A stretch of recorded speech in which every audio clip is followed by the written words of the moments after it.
පෙන්තකොස්ත දවස ශුද්ධාත්මයාණන් වහන්සේ ප්‍රථම වතාවට මනුෂ්‍යයා මත පදිංචි වීම. කිතුණු සභාවේ ආරම්භය. යේසුස් වහන්සේ වදවින්ද පසු 40 දවසක් තම ගෝලයින්ට ප්‍රකාශ වූ අතර උන්වහන්සේ ඔවුන්ට අණ දුන්නේ යෙරුසලමෙන් අහක්ව නොගොස් පියාණන් වහන්සේගේ පොරොන්දුව බලා සිටින ලෙසයි. යේසුස් වහන්සේ ස්වර්ගයට නැගීමට පෙර තම ගෝලයින්ට ප්‍රකාශ කළේ ශුද්ධාත්මයාණන් වහන්සේගේ බලය පැමිණි කල යෙරුසලමෙහි මුළු යුදෙත් සමාරියේ පොළොවේ සීමාව දක්වාත් උන්වහන්සේගේ සාක්ෂිකාරයෝ වන බවයි.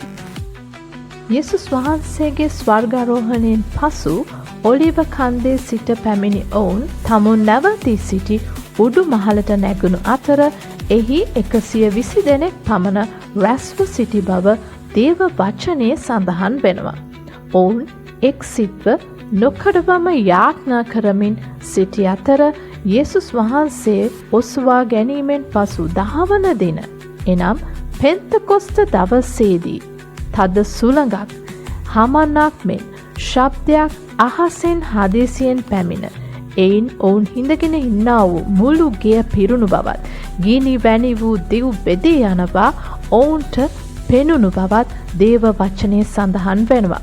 එය ඔවුන් එක් එක්කෙනා කෙරෙහි පිහිටනු ලැබූ අතර ඔවුන් සියල්ලෝ ශුද්ධාත්මයෙන් පූර්ණව ආත්මයාණන් වහන්සේ ඔවුන්ට කතා කරන්නට පුළුවන්කම දුන් ප්‍රකාරයෙන් අන්‍ය භාෂාවලින් කතා කරන්නට පටන් ගත්තෝය.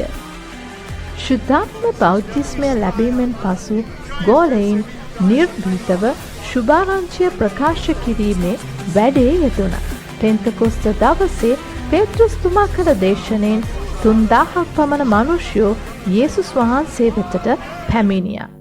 මුල් සභාවේ ආරම්භය එලෙස සිදුවුණි. ශුද්ධාත්මයාණන් වහන්සේ පාපය ගැන හඟවා දෙමින් යේසුස් වහන්සේ ගැන අපට උගන්වමින් සාක්ෂි දරන්නට අපව බලවත් කරනු ලබයි. සුබ පෙන්තකොස්ත දිනයක් ඔබ හැමට වේවා.